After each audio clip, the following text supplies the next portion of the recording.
Welcome to Just Asia, AHRC TV's weekly human rights program. These are the headlines.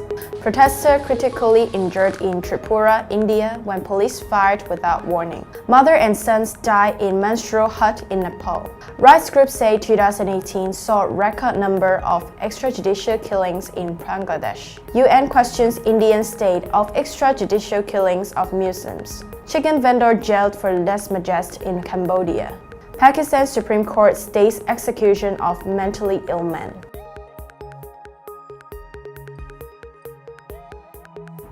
Welcome to AHRC TV Just Asia. I'm Alexandra. This week, Just Asia begins with India's northeastern state of Tripura, where police opened fire without any warning against protesters on January 8th, critically injuring several youth. Mr. Samit Debarma was hit by 2 bullets passing through his lungs, while Mr. Lalit Debarma was hit by 2 bullets in his chest. Both are now in a critical situation. Another youth, Mr. Shakal Debarma, was hit by a bullet on his hips, and the bullet is still stuck inside his body. 2 others were hit by bullets which passed through their legs. All 5 of them are under observation in hospital. The 5 young men were taking part in the region-wide shutdown to protest against the Citizenship Amendment Bill 2016. The bill is seen as highly inimical to the indigenous peoples of the Northeast region. The 5 injured youth had come out on the street together with others and were assembling peacefully at the Madabari area. There were a large number of police personnel deployed there. Suddenly, several police vans arrived and started firing indiscriminately at the protesters without any warning. No water cannons, batons, or loudspeakers were used to warn the protesters. Instead, the police fired upon the civilians soon after alighting from the vans. Additionally, the police did nothing to stop miscreants from attacking the vehicles taking the injured youth to hospital. Another 5 protesters were injured in the attack. A journalist recording the incident was detained, and the police erased the footage from his phone. Since that evening, the internet service and SMS were shut down within the state. Next, in Nepal, a mother and her 2 sons died of suspect smoke inhalation after spending the night in a menstrual hut last week. 35-year-old Amba Bahora, on the 4th day of her period, slept in a hut with her 2 sons aged 12 and 9 with a fire nearby to keep the hut warm on January 8th. Due to the close and cramped room, all 3 died in Nepal's western Bajura district of Nepal. The death of Amber and her children are hardly the first link to the ancient practice of Chhaupadi. Last year, a 21-year-old woman succumbed to smoke inhalation while banished to a hut. Chhaupadi considers women untouchable during menstruation and after childbirth. Women are thus barred from touching food, religious icons, cattle, and men during their period, and must sleep away from others.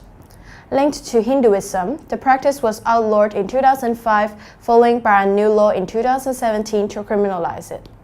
But it's still enforced in remote parts of Nepal. While exiled in isolation, some women face bitter cold, attacked by wild animals, and even sexual assaults. Several women have died from snake bites in the past. Unclean conditions can also cause infections. Nepal's law criminalizing Chhaupadi is not enforced strongly. However, aside from law enforcement, there must be a change in behavior and attitude, led by community members.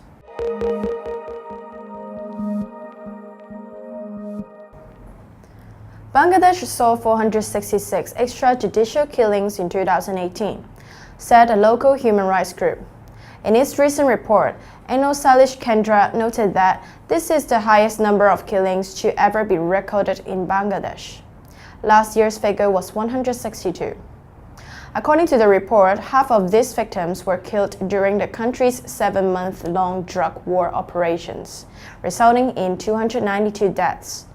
Another 67 were victims of political violence, with 34 of them killed in election-related violence prior to the December 30th polls.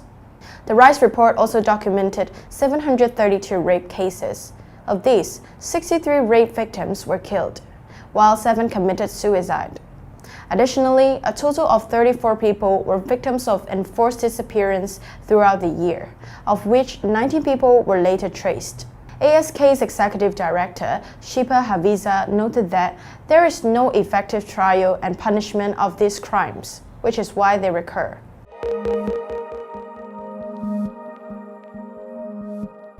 In India, the UN Human Rights Office of the High Commissioner recently took cognizance of the alarming increase in extrajudicial killings in the northern state of Uttar Pradesh. In a letter to the provincial government, the OHCHR noted 15 such cases, killing over 59 people, most of them Muslims. These encounter killings, while prevalent throughout the country, have recently spiked in Uttar Pradesh, with the full support of the provincial government. Since the new Bharatiya Janata Party government took over in March 2017, and Chief Minister Yogi Adityanath called for the summary elimination of criminals, Uttar Pradesh has seen over 1,000 encounters.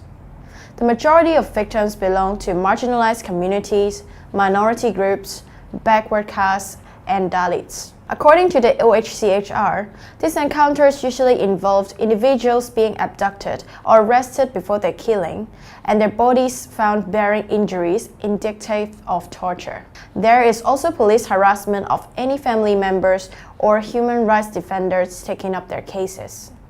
The OHCHR calls for an urgent review of the use of force by the state police, adding that it has not gotten any response to its letter from the Indian government yet.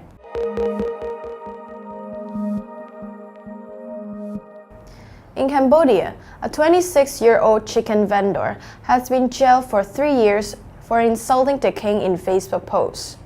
This is the second conviction under Cambodia's lese majeste law, anonymously adopted by Parliament last year. According to local media, Iang Cholsa's Facebook post called Kingdom Norodom Shihamoni useless and a dog king, and were uploaded in June last year. Rights Group had expressed concern at the enactment in February 2018 that the law, similar to legislation in neighboring Thailand, could be used to silence government critics.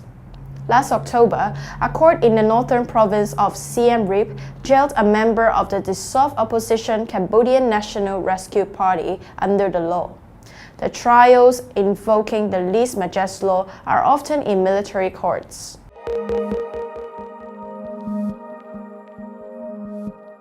In Pakistan, the Supreme Court suspended the Tuesday scheduled execution of a mentally ill former policeman, Khizar Hayat, was sentenced to death in 2003 for killing a fellow officer. Hayat was first diagnosed with schizophrenia by prison authorities and a court-assigned medical board back in 2008 and in 2015. Chief Justice Saqib Nisar in the city of Lahore ordered a new hearing in Hayat's case. According to the Chief Justice, Hayat's case was an issue of human rights and needed to be heard urgently. A 2-judge panel will hear Hayat's mother's petition for his life on Monday.